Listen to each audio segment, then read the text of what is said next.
Assalamualaikum warahmatullahi wabarakatuh.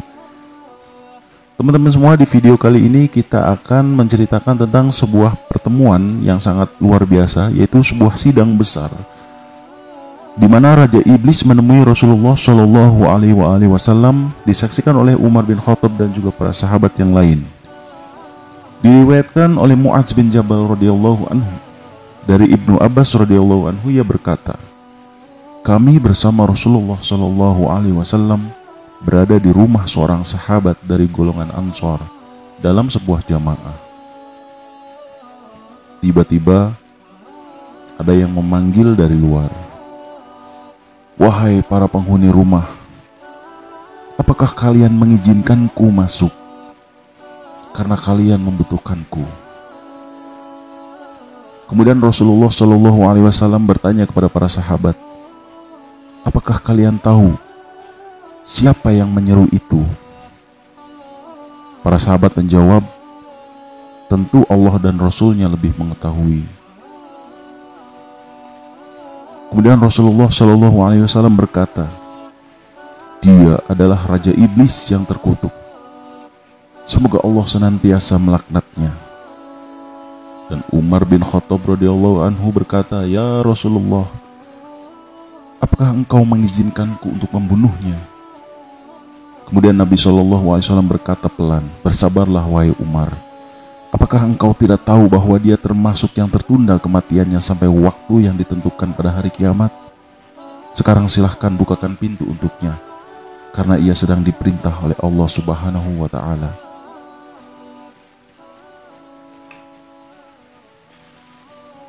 Lalu Ibnu Abbas berkata, maka dibukalah pintu. Kemudian iblis itu masuk ke tengah-tengah kami dengan wajah seorang yang sudah tua bangka dan buta sebelah matanya. Dagunya berjanggut sebanyak 7 helai. Rambut panjangnya seperti rambut kuda. Kedua kelopak matanya memanjang ke atas, tidak ke samping. Kepalanya seperti kepala gajah yang sangat besar. Gigi taringnya memanjang keluar seperti taring babi. Kedua bibirnya tebal seperti macan. Dalam kitab Tanbihul Ghafilin oleh Imam Abu Al-Lash As-Samarqandi diceritakan tentang pertemuan Rasulullah dengan Raja Iblis, dan terjadilah dialog antara keduanya yang disaksikan oleh para sahabat.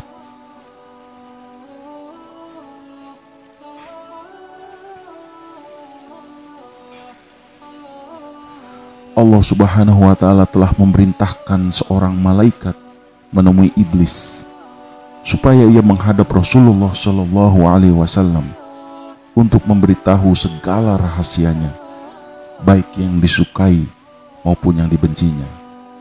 Inilah cara Allah Subhanahu wa Ta'ala untuk meninggikan derajat Nabi Muhammad Shallallahu Alaihi Wasallam dan juga sebagai peringatan dan perisai kepada umat manusia. Maka malaikat itu pun berjumpa iblis dan berkata, hai iblis, bahwa Allah yang maha mulia dan maha besar memberi perintah kepadaku untuk memerintahkanmu menghadap Rasulullah Shallallahu Alaihi Wasallam.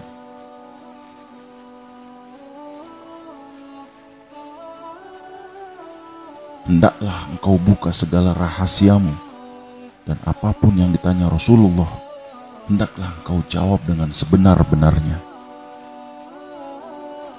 Jikalau engkau berdusta, walau satu perkataan pun, niscaya akan terputus semua anggota badanmu, uratmu, serta disiksa dengan azab yang amat keras. Mendengar ucapan malaikat yang dahsyat itu, iblis sangat ketakutan. Maka segeralah ia menghadap Rasulullah Shallallahu Alaihi Wasallam.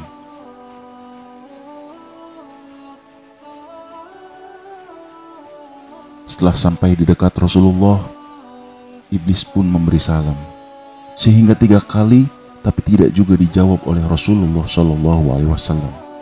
Maka iblis menjawab sendiri salamnya dengan ucapan, alaihi laknat, atau aku makhluk yang terkutuk. Iblis berkata, ya Rasulullah, mengapa engkau tidak menjawab salamku? Bukankah salam itu sangat mulia di sisi Allah? Maka jawab Nabi dengan marah, "Hai musuh Allah, kepadaku engkau menunjukkan kebaikanmu?"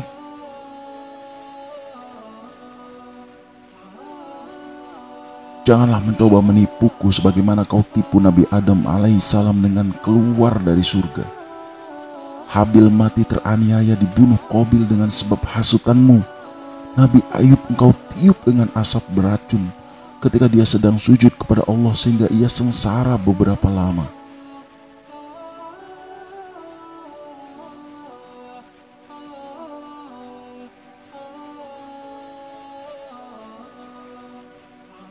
Juga Nabi Daud dengan perempuan Uria.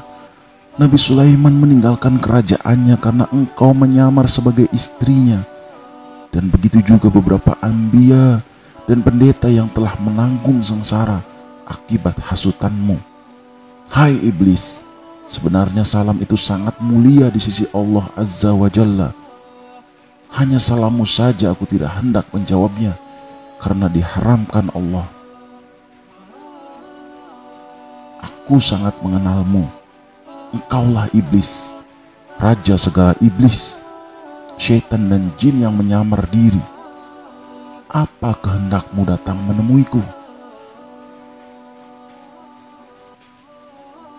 Iblis pun ketakutan dan berkata, "Ya Nabi Allah, janganlah engkau marah. Karena engkau adalah khatamul anbiya, maka dapat mengenaliku. Kedatanganku karena diperintah Allah untuk memberitahu segala tipu dayaku terhadap umatmu dari zaman Nabi Adam hingga akhir zaman. Ya Nabi Allah, setiap apa yang engkau tanya, aku bersedia menerangkan satu persatu dengan sebenarnya. Tiadalah aku berani menyembunyikannya." Maka iblis pun bersumpah menyebut nama Allah dan berkata, "Ya Rasulullah, sekiranya aku berdusta sepatah kata pun, niscaya hancur leburlah badanku menjadi abu." Mendengar sumpah iblis itu, Nabi pun tersenyum dan berkata dalam hatinya, "Inilah satu peluangku untuk mensiasati segala perbuatannya, agar didengar oleh sekalian sahabat yang ada di majelis ini dan menjadi perisai kepada seluruh umatku." Rasulullah bertanya, "Hai iblis, siapakah sebesar-besar musuhmu dan bagaimana aku di hadapanmu atau terhadapmu?" Jawab iblis, "Ya Nabi Allah, engkaulah musuhku yang paling besar di antara segala musuhku di muka bumi ini." Maka Nabi pun memandang muka iblis, dan iblis pun menggeletar karena ketakutan.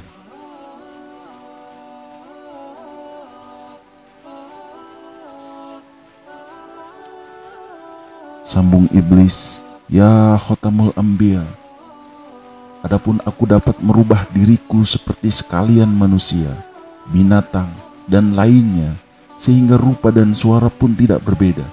Kecuali dirimu saja aku tidak dapat aku tiru karena dicegah oleh Allah. Kiranya aku menyerupai dirimu, maka terbakarlah diriku menjadi abu." Rasulullah bertanya lagi, "Hai iblis, bagaimana perbuatanmu kepada makhluk Allah?" Iblis pun berkata, "Adalah satu kemajuan bagi perempuan yang merenggangkan kedua pahanya kepada lelaki yang bukan suaminya, membuka setengahnya hingga mengeluarkan benih yang salah sifatnya. Aku goda semua manusia supaya meninggalkan sholat, berbuat durhaka, dan aku lalaikan mereka dengan harta benda emas, perak, permata, rumahnya, tanahnya, ladangnya, supaya hasilnya dibelanjakan ke jalan yang haram. Demikian juga ketika pesta yang bercampur antara laki dan perempuan. Di sana aku lepaskan sebesar-besarnya godaan, supaya hilang peraturan. Apabila terminum arak itu, maka hilanglah akal, fikiran dan malunya. Lalu aku ulurkan tali cinta dan terbukalah beberapa pintu maksiat yang besar. Aku bisikan perasaan hasad, dengki, hingga kepada pekerjaan zina. Apabila mereka teringat akan salah mereka, lalu hendak bertaubat dan berbuat amal ibadah, aku akan rayu mereka supaya mereka tidak melakukannya. Bertambah keras aku goda supaya mereka melakukan maksiat dan mengambil istri orang. Bila kena goda hatinya, datanglah rasa ria, takabur, megah, sombong, dan melengahkan amalnya. Bila pada lidahnya mereka akan gemar berdusta, mencela, dan mengumpat, demikianlah aku goda mereka setiap saat. Rasulullah bertanya lagi, "Hai iblis, mengapa engkau bersusah payah melakukan pekerjaan yang tidak mendatangkan faedah, bahkan menambah laknat yang besar serta siksa yang besar di neraka yang paling bawah ini? Hai yang dikutuk Allah, siapa yang menjadikanmu? Siapa yang melanjutkan usiamu? Siapa yang menerangkan matamu? Siapa yang memberi pendengaranmu? Siapa yang memberi kekuatan anggota badanmu?" Iblis pun menjawab, "Semuanya itu adalah anugerah daripada Allah yang maha besar juga. Tapi hawa nafsu dan takabur membuatku menjadi jahat sebesar-besarnya." Rasulullah bertanya lagi, "Hai iblis, jika umatku sholat karena Allah, bagaimana keadaanmu?" Iblis berkata, "Inilah sebesar-besarnya kesusahanku. Gemetarlah badanku dan lemah tulang sendiku. Maka aku kerahkan berpuluh-puluh iblis datang menggoda manusia pada setiap anggota badannya. Segala upaya aku lakukan agar mereka malas sholat, was-was, terlupa bilangan rakaatnya, bimbang pada pekerjaan dunia yang ditinggalkannya, senantiasa hendak cepat selesai sholatnya.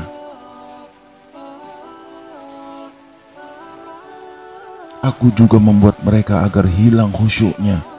Matanya senantiasa menjeling ke kiri ke kanan, telinganya senantiasa mendengar orang bercakap, serta bunyi-bunyi yang lain. Sebagian iblis duduk di belakang badan orang yang sholat itu, supaya dia tidak kuasa sujud berlama-lama. Itu semua membawa kepada kurangnya pahala sholat mereka. Jika para iblis itu tidak berhasil menggoda umatmu, maka aku sendiri akan menghukum mereka dengan seberat-berat hukuman."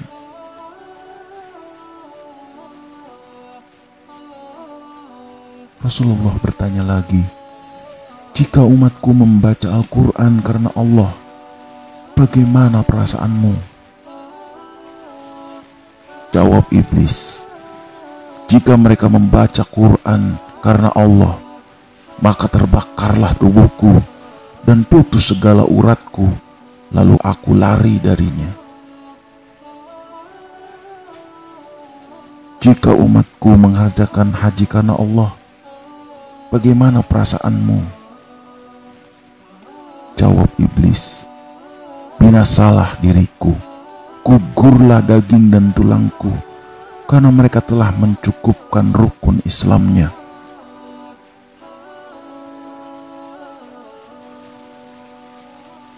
Hai Raja Iblis, jika umatku berpuasa karena Allah, bagaimana keadaanmu?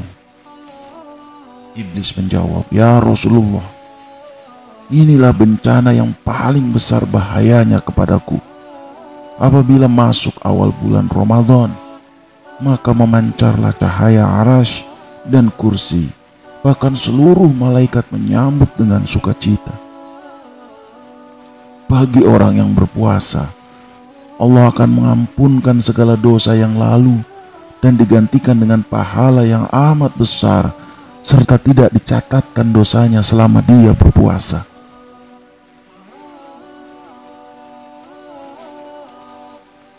Yang menghancurkan hatiku ialah segala isi langit dan bumi yakni malaikat, bulan, bintang, burung, dan ikan-ikan, semuanya siang malam mendoakan ampunan bagi orang yang berpuasa.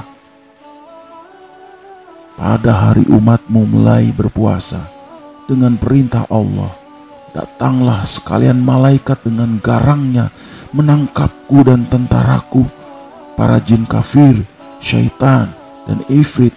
Lalu dipasunglah kaki dan tangan kami dengan besi yang panas dan dirantai serta dimasukkan ke bawah bumi yang paling dalam.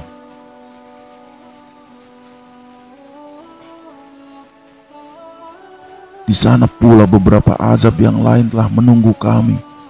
Hingga setelah habis bulan Ramadan, barulah kami dilepaskan.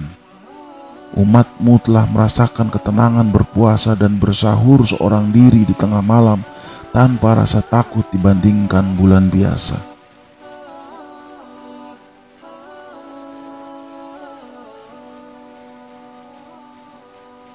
Hai iblis, bagaimana seluruh sahabatku menurutmu?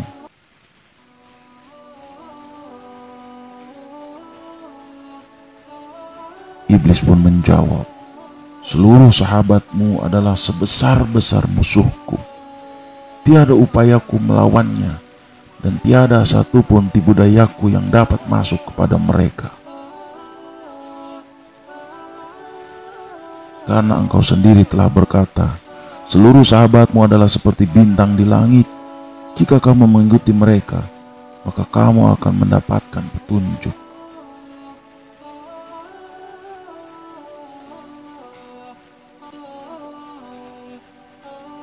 Bagaimana tipu daya engkau kepada umatku? Iblis pun menjawab, umatmu itu ada 3 macam. Yang pertama seperti hujan dari langit yang menghidupkan segala tumbuhan, yaitu ulama yang memberi nasihat kepada manusia supaya mengerjakan perintah Allah serta meninggalkan larangannya.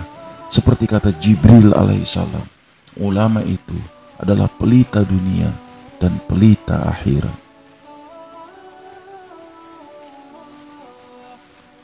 Yang kedua, umatmu seperti tanah, yaitu orang yang sabar, syukur, dan ridho dengan karunia Allah, suka beramal soleh, tawakal kepada Allah, dan selalu berbuat kebajikan.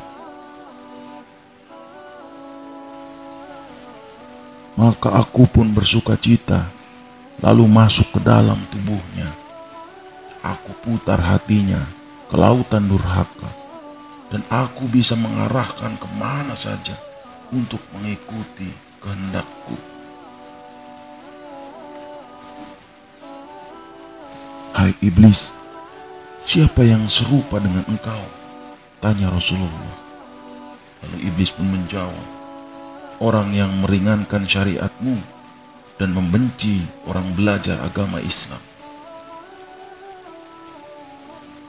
Hai iblis, siapa yang mencahayakan wajahmu? Iblis menjawab, orang yang berdosa, pelaku maksiat, bersumpah bohong, saksi palsu, dan pengingkar janji.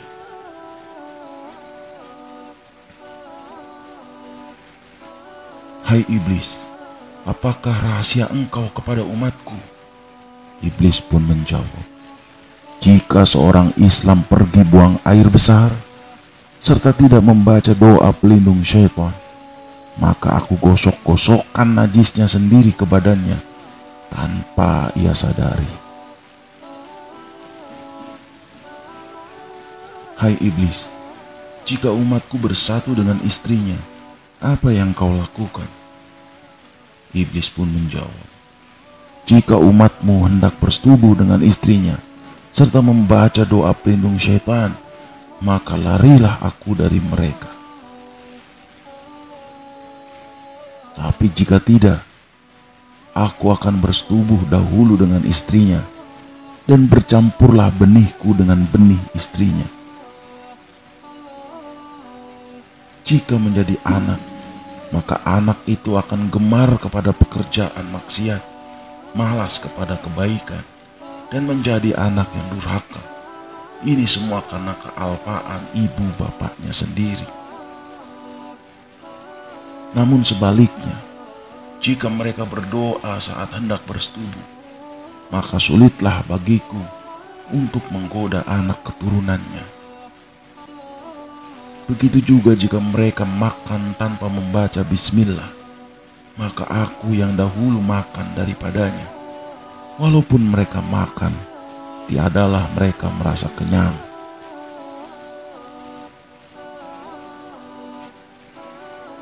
Hai iblis, dengan jalan apa dapat menolak tipu dayamu?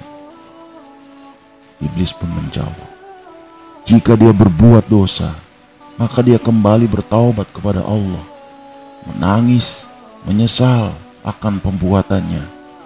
Apabila marah, segeralah mengambil air wudhu, maka padamlah marahnya. Hai iblis, siapakah orang yang paling engkau lebih sukai? Iblis pun menjawab, lelaki dan perempuan yang tidak mencukur bulu ketiak dan bulu kemaluannya selama 40 hari. Disitulah aku mengecilkan diri, bersarang, bergantung, berbuai, seperti dipijat pada bulu itu. Hai iblis, siapakah saudara engkau? Iblis pun menjawab, orang yang tidur tertelungkup, orang yang matanya terbuka di waktu subuh, tetapi menyambung tidur lagi. Lalu aku lenakan dia dengan terbit fajar. Demikian juga pada waktu zuhur, asar, maghrib, isya, aku beratkan hatinya untuk sholat.